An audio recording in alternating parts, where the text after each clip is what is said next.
Hello and welcome, everyone. Thank you so much for joining me for another episode of the New Construction Marketing Podcast. I'm your host, Anya Chrysanthemum, and I'm very excited to introduce our guest for today, Liysa Callsen.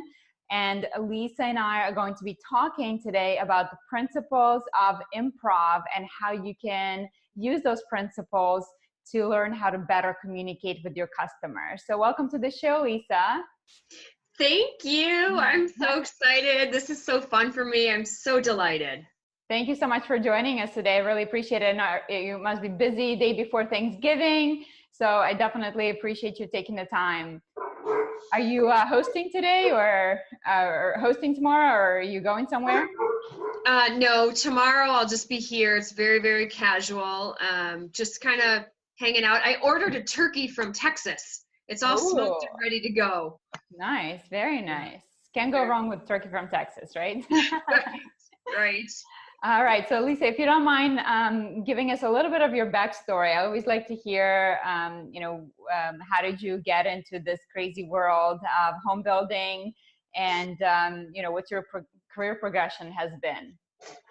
Excellent. So I came into this construction kind of by accident a little bit. My husband's a carpenter. He's a master carpenter. He's done enormous amounts of projects, 35 years, and his business was growing.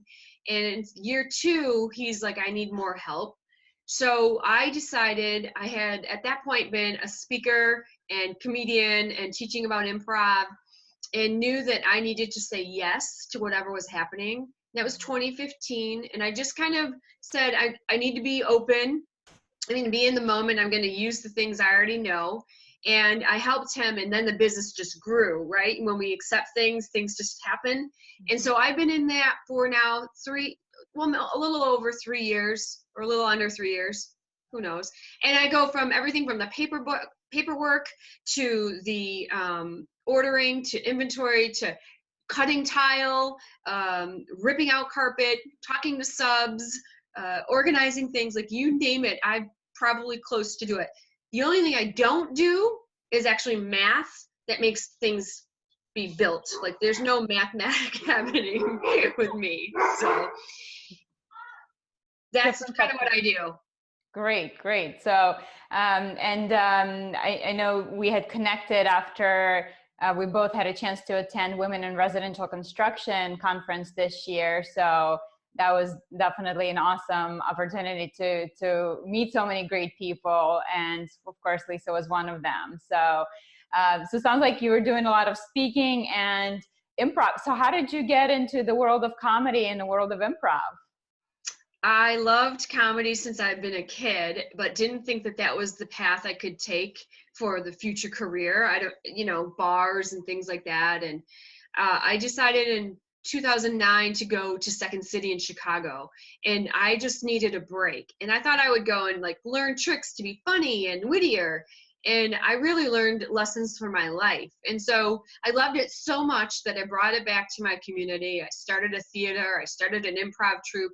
And that, that didn't really pick up in my small town. So I thought, how do I keep improv in my life without it going away? And so I started to incorporate it in my talks and things like that. So, and it actually has become a great resource for a lot of things in the learning process, and having gone to the Women in Residential Construction meeting, it was amazing because the energy there was, all the things along, because I said yes in 2015, got me to that room. And that room was amazing because I really felt welcomed, and I felt like I knew what I was doing.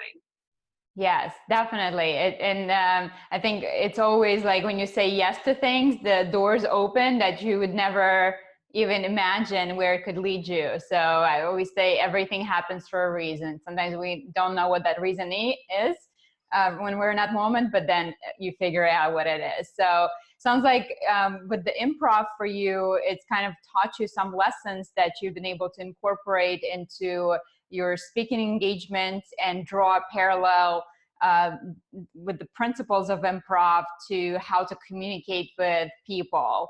Right. So I will admit, I don't know a whole lot about improv other than, watching Saturday Night Live. And I had a pleasure of reading Tina Fey's book a few years ago when that came out. So I do remember one rule from that. So maybe if you don't mind getting us started on, are there rules of improv? You know, what are the rules and how can we apply them? So yes, well, there's kind of a rule. There's this unwritten rule that we accept everything as being said because there are no rules. Like I can't control you and tell you what to say. So if you tell me that the sky is purple with rainbows, then I'm going to say, yes, it is. I'm going to accept you and take what you say and then and to keep going with it. But in the real world, you know, we're oftentimes resistant. We say no because no is so easy. When you say no, you don't have to do anything. Would you like to take this paper over to the store? No. And then you don't have to do anything. When you say yes, now you've got to figure out, how am I going to get the paper to the store? How am I going to get to the next level? Oh, that means I have to do something now. So really in improv, it's about yes and. Yes, this is happening. And how will I heighten it? How will I take it to the next step? And things that we want to do and things that we don't want to do. You know, things come up on the job site and you have maybe vendors or subs that you have to talk to and there's some resistance. It's your job to keep going, yes, I hear you. Those are the options. And can I have 24 hours to think about it? Or yes, thank you for those options. And if I choose one of these, what would be the result? You know, like keeping that moving conversation instead of, yes. No, I don't like any of those options. Love that. And I'm a big lover of Grant Cardone. I don't know if you're familiar with Grant. So he is like a sales trainer. I mean, he's huge. And so I've read many of his books. And one of the things he talks about with sales is he says to never disagree with your customer. And so sometimes you can think like, well, how can I not disagree with my customer? You know, so they're saying like, oh, this house is way overpriced. He says you need to agree with them, even if you don't necessarily agree. So that because you can't come to an agreement with somebody if you're saying no to them, if you're disagreeing with them. So I think that is a very similar type of a concept, right? Where you're saying yes and instead of yes, but. Sure, absolutely. Because yes, this house is quite expensive, but you will have your investment protected because all of the updates are already done on it. You won't have to spend any more money getting it to the way you like. That would be a yes and, you're right. A yes but is so, it's like the backhanded yes. You know, like, ugh, you know, I guess so. You know, I guess I like it, or yeah, it's expensive, but you know, it's really it's a no. It's really kind of a no. Yes, and you can't go to that place of agreement when you're saying no. So yeah, so you guys remember next time you're communicating with your customers, try to remember that rule. So how can you agree with your customer even if you don't necessarily agree? And it's not like you're lying to them. You're saying, yes, I hear you, basically.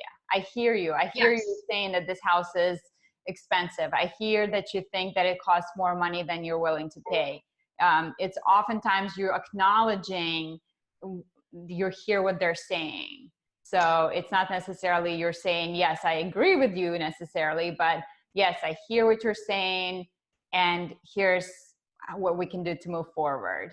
So yes. love that. I would also say that the word might be acceptance. You know, yes.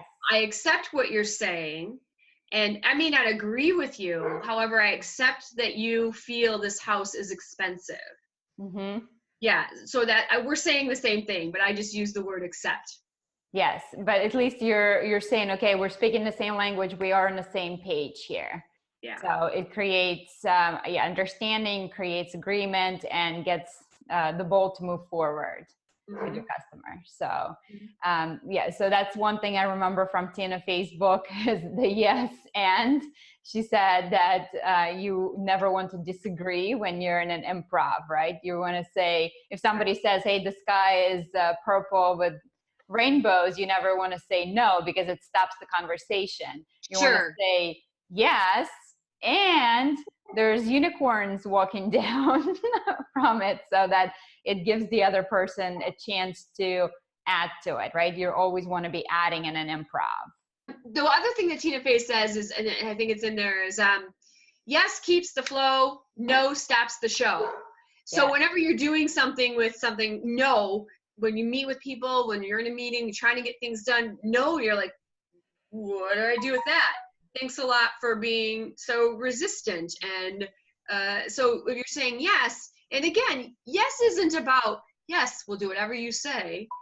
Yes, it's just about, okay, you've brought something up and I hear you, because we want to be felt like we were heard. You know, it's the value of being heard. Oh my goodness, you listened to me. Thank you. You didn't have to agree with me. You didn't have to do what I asked you to do. You just heard me. Yes, it's the acknowledgement, the acceptance, like you said, keeps things moving forward. So what are some of the other rules of improv? I guess no rules of improv that we could apply to moving the conversation forward with our customers. Right. Sorry, I think it cut off a little bit in there. Okay. So I said, okay, so besides the yes and, what are some of the other non-rules of improv that we could apply with our communication with the customers? Sure. So the other thing that we talk about is taking risks. And risks come with quite a bit of non-judgment. To be able to take a risk, we have to make sure we're in the moment. We don't care what's being said or don't care about what people will think of us. And that's really important, because when you take a risk, you now can discover things you didn't think you were going to discover before. So on the stage, we take risks by just knowing and trusting that the people around us are going to accept us. And yes, and us. They're going to be like, yes, I've got you. I'm supporting you. No problem. Mm-hmm. It's a little harder in life because we're not really on a stage anymore. And so right? I think it'd be scarier on the stage. Yeah, I don't know. I think I trust we trust that we're in together, so we're here for a game and everyone's going to trust everybody. But, when you're out in the field, to take a risk is quite a bit. There's judgment, there's failure, there's all kinds of things that can go with that. And really we have to be in the moment, being in this moment, making the decisions based on the information we have right now, mm-hmm. and taking those risks. Yes, I love that. And one of the things that I always try to practice as a salesperson is I believe that you as a salesperson should never be the one to stop the conversation going. You should never be the one to say, okay, well, here's a brochure, think about it next time. So you should always try to take it to the next level with the customer. So I think if the customer is open, and they will be the ones to say when it's enough, when they want to stop. But you as a salesperson should never stop. So you should continue that yes, and do you want to go walk the home sites to figure out which one you like? Yes, right. And let's sit down and figure out what options do you want in your home. Yes, and how does this payment look to you? Yes, and do you want to put a deposit? Yes, and let's do the contract. So you're the one that's keeping it going. You should never be the one to stop the conversation, because if you stop the conversation, your customer doesn't know what to do, right? They don't do this every single day. You're the professional. You should lead that conversation. You should take them on that journey with continuing the conversation and the yes and, because otherwise even if they wanted to take the next step, they may not know what to do next. I think those are excellent points. Those are excellent points. And even, just to get to know where they're at, as a salesperson, we have to know are they just browsing? Are they a little more serious? There's sometimes when you're like, whoa, where did that come from? They're ready to go today. I didn't even talk to them about anything. And so that's our job in sales, is to figure out, where are they? And that's how the yes and, like your points demonstrate, is, if we say, hey, are we doing this? Should I bring a contract up? Or however it is, they're going to tell you yes or no. No. Exactly. And if they say no, you say, well, great. So what are you looking at? What's happening to prevent this from going forward? And even though it's a no, it doesn't mean it stops it. So I guess if they walked out, it would stop it. But yeah, but I think it's always like you almost want to get to the no, because you at that point you have exhausted the opportunity, as far as like you took it as far as you can, and the customer stopping at what they're comfortable with. But if you don't, then you don't know if they could have gone to the next step. You don't know if they could have signed that contract today, because you didn't ask them, because you didn't take it to the next level. So I think that the faster you get to the no, the better off, because I mean, again, it's not like you're going to be nasty about it, right? So that after even if they say, hey, no, you know what, I'm not ready for this, I'm not comfortable with this, or whatever else, it doesn't mean no ever. It just means not right now. Right. And so the response is I understand that you're not ready now. May I call you in 6 weeks or whatnot, so it's still keeping the flow. And I think also it helps you listen. You have to listen to your consumer as to where they're at. And the more we listen to yes or yes and, then we can be better with the next step. And that's what yes does for you. Yes, I hear what you're saying, and I'll help you get to the next level, whatever it is the suggestions are. So it's really important to hear them. And when we're too busy focused on yes or no, what's going on, and trying to push it, we're not having an engaging conversation. Yeah, absolutely. And it's actually part of why I started doing the video conferencing instead of just the phone, is because when I was doing it on the phone, I found myself thinking more about what I was going to say next to the person, instead of being in the moment with the person and listening to them. Because when you're face to face with somebody, it's much more difficult to concentrate on, wait, what do I say next? What do I say next? Instead of listening to the person and saying, oh, well, this is interesting, and I'm just going to go with the flow, because now I'm going to go off of what you said to me instead of where I wanted to take the conversation. So I think that's the same thing you can apply when you're interacting with the customer. Is it's like they say the good actors are the ones that are in the flow and going with things, instead of kind of the blank stare, because they're really thinking about the next line that they're going to say in their head, instead of listening to what you're saying to them. You're right. In fact, I think 95% of people that don't know they should slow down and listen are formulating a response before the person's done talking. And not because they're trying to have an edge, but we say things, and the words that we say inspire us. Like you say Hawaii, and I'm like, oh, beach, oh my gosh. And really, you were just telling me you got a clock delivered from Hawaii. It's not about Hawaii at all. And so that's where some of the best parts of the story are at the end, because we as communicators, the way that we communicate in general, except for those that are, purposely have a speech or something, we kind of grease the wheel a lot in the beginning. We talk about a lot of different things, and we try to do the build up, and then finally at the end, there's the point.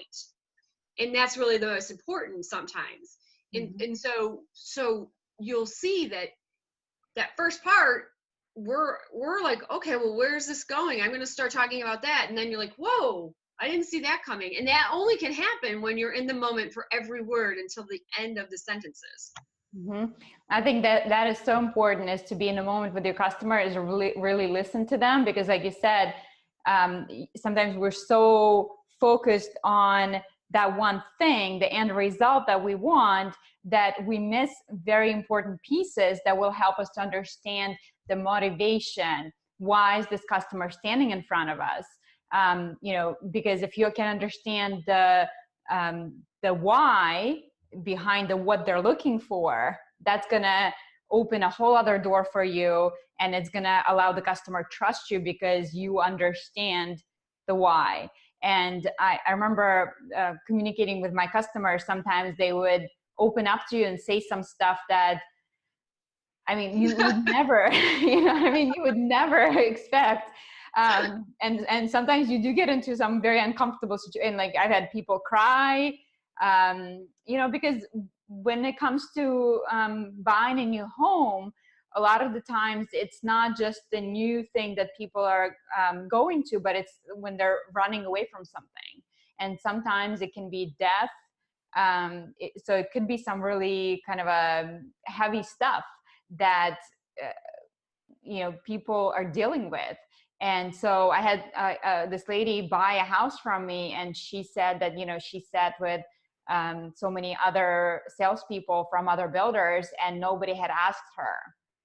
And she was moving because she couldn't stand to be in the house where she spent the last 45 years with her husband who had passed away, and she couldn't take it. She couldn't be in that house. So like once I got to it, and there was like tears and hugs, and everything, but there was no choice for her but to buy the house from me at that point. Yeah. So it's amazing. It's amazing how our journeys of people first, right? We're people first, and the sale is second, third, fourth down the line.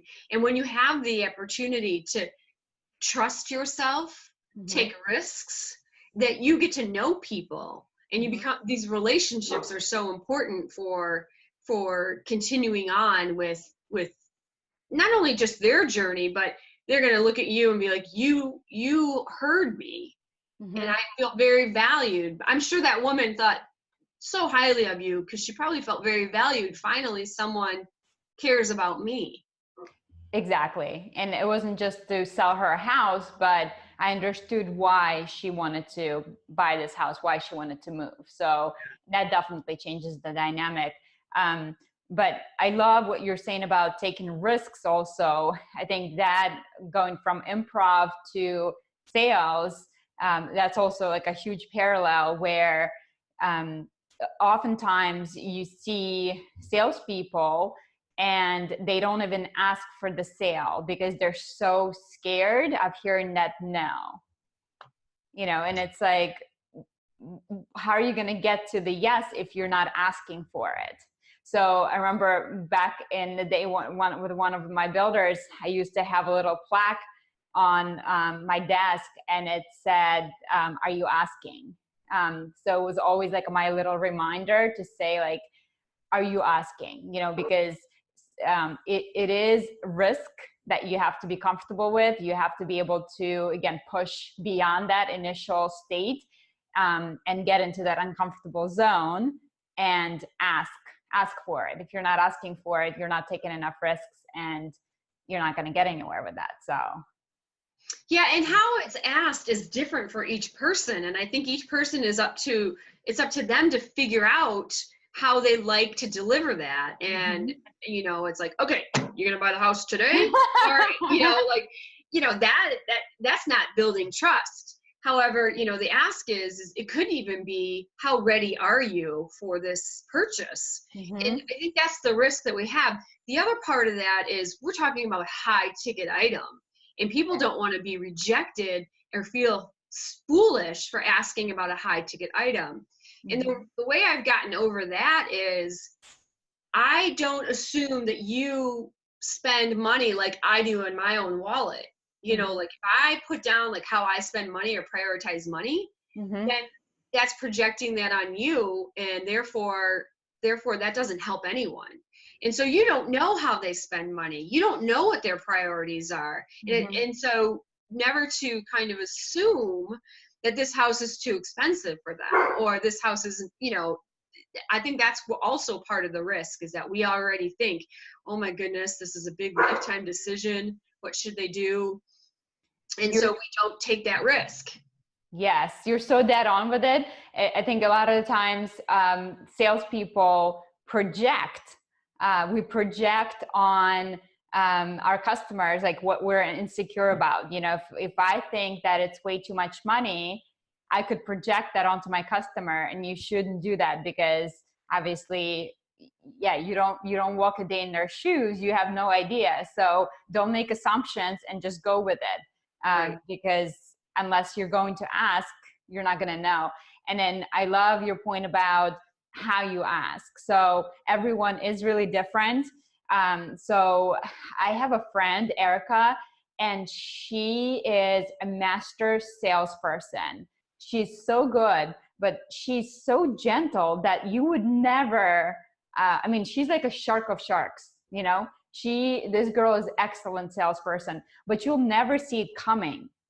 Like the way she interacts with the customer, she's never pushy. She's never, she's never like tricky, like you would think about salespeople sometimes, but she is a shark. And every time I watch her interact with the customer, I'm always amazed by how the sweet girl is able to get yeses out of people and just the way she does it. And so I think it's very important to find your own voice, to find what you feel comfortable with in order to make those asks. Because if you are trying to almost play a role that you're not comfortable with, it's not going to work. And yeah, granted, you have to stretch yourself out. Part of growth, part of being a good salesperson is to stretch yourself and go beyond your comfort zone, but find a way that feels authentic and genuine to you, because when you're not, people see right through that. For sure. For sure. If you are not authentic, it just reeks of, whatever it is, desperation or killer or whatever. And I think also we have to remember that it's never about us. We may have to make a sales quota or a sales goal that we put on ourselves. We may think that being successful means closing that sale today. However, if we look at it in a different sense of how can I service you? How can I help you? How can I say yes and for you?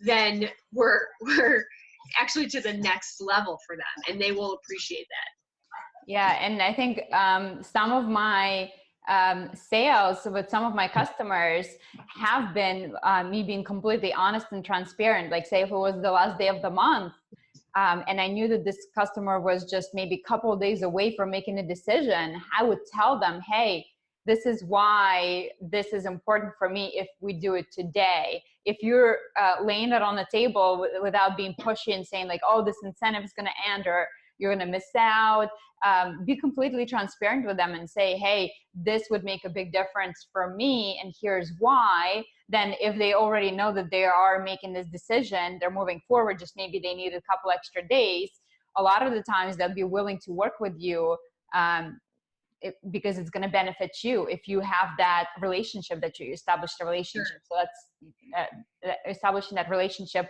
is a key, and trust is a big part of it. As I'm sure in improv, you have to be able to trust your partner, right? That they're not going to leave you hanging. Absolutely. And I agree with a lot of what you're saying. And it's all about how you deliver it.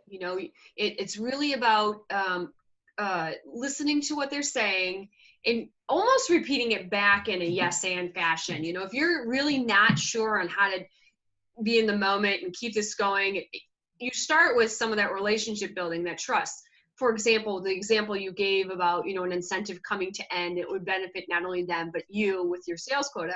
You could say, look, so much is going on right now. I really want you to know, here are your options. You can close today and get these incentives, and also the incentives that I get pulled into the next tier and I get a bonus. However, if you need more time, then you just know that these incentives will go away. I think it's about the transparency, the trust, all of that. I think you're ready for improv. Yes, I think it is all about being transparent, and it is so much how you present it. So for sure. But there's one game that I do in every presentation, no matter how big the audience is. It's called One Word at a Time. And the reason why I do this game is because it not only shows the person who's participating, but those watching about what happens. And so what'll happen is we'll give them a topic, and they can only create a sentence trusting each other, listening to each other, one word at a time. So if the suggestion is books, they may say, my mother has a book collection. That's how they go about it. But what happens is they find out that one or more of the persons in the group is a little controlling, because somebody might say book collection, and someone will turn to them and say, that's only 2 words. You're supposed to use 1. Or they get stuck. They're like, I don't know what next to say.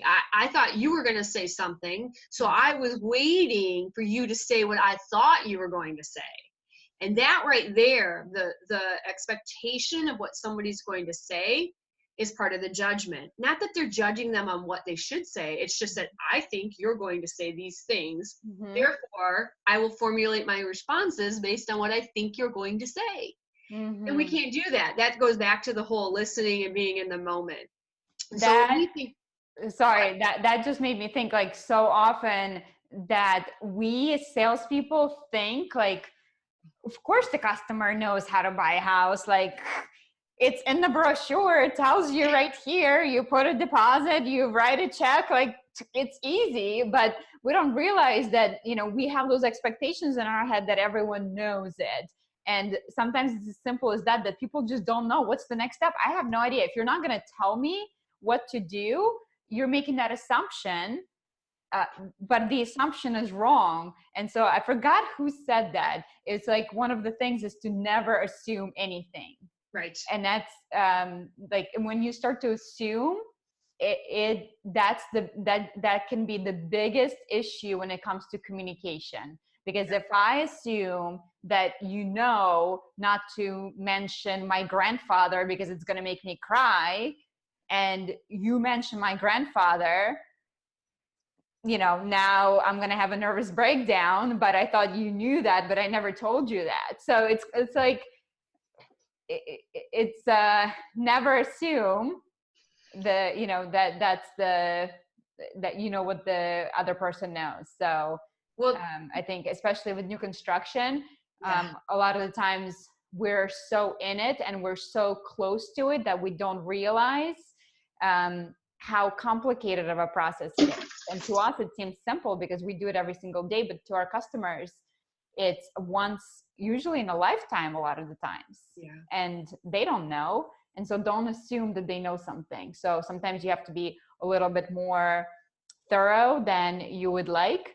But that's where you can kind of use some of the technologies today. And, say, for example, instead of telling them all these things over and over, you can send them a series of emails kind of addressing each topic individually so that, it's covered, but maybe, you weren't going so crazy over it. So yeah, I think that's a good point as well, because it also will bring up more questions that they had. If you're trying to head it off at the pass by sharing with them, by the way, these items will happen and this is how it works.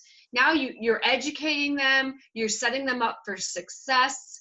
And then you have the better conscience of, I told them this. I feel better that they knew. If they can't remember it, that's one thing, but at least I did my due diligence of making sure they knew the process. And I have that now with being on site, and I don't know construction. I'm really dependent on my husband's stories and information and the vendor's stories and information.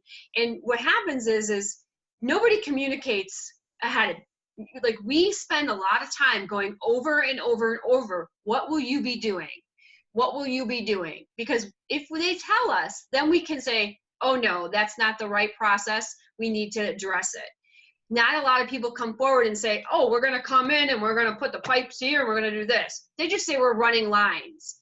And so that totally gets us caught up, because they end up, well, I thought you would know there would be gaps in the floor. No, I would not know that. And so let's talk about it. And the response is generally like, oh, I wish I would have told you beforehand. Yes, I wish you would have too, because I can't do your job. I don't know how to do your job. And I can't even ask the questions to remind you to tell me. Right. It's exhausting. Yes. Yes.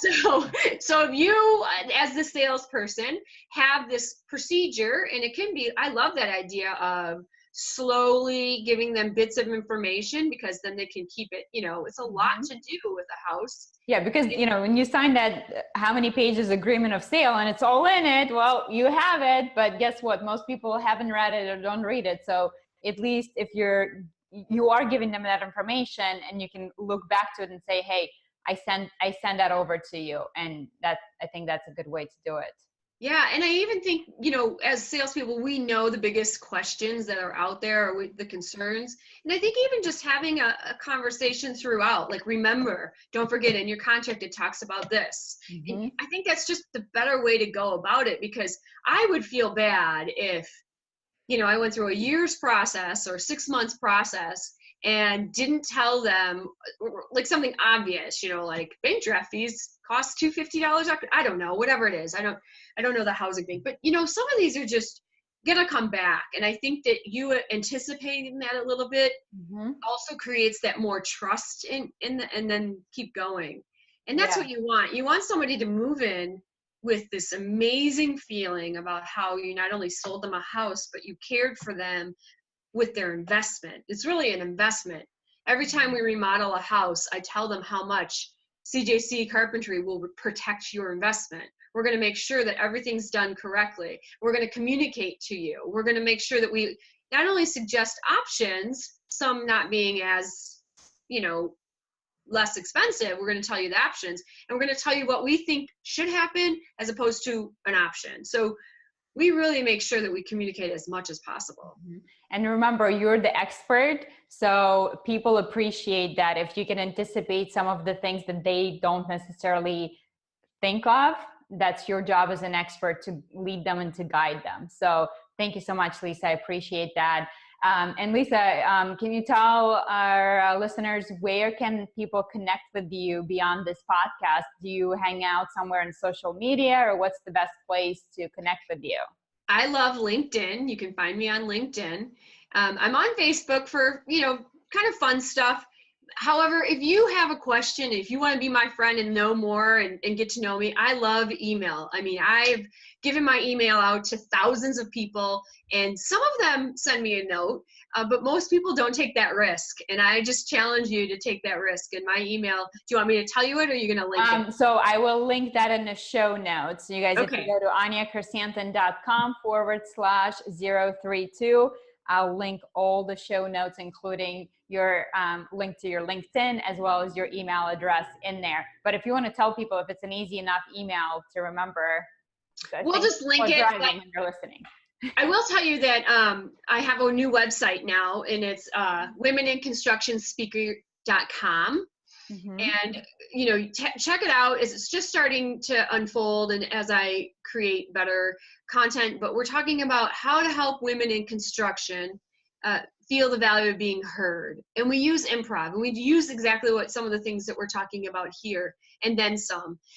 There's a lot of things that we find that are not a very friendly place to be ourselves. And the truth is each of us has a gift, and we're supposed to be on the job site, and we actually know quite a bit.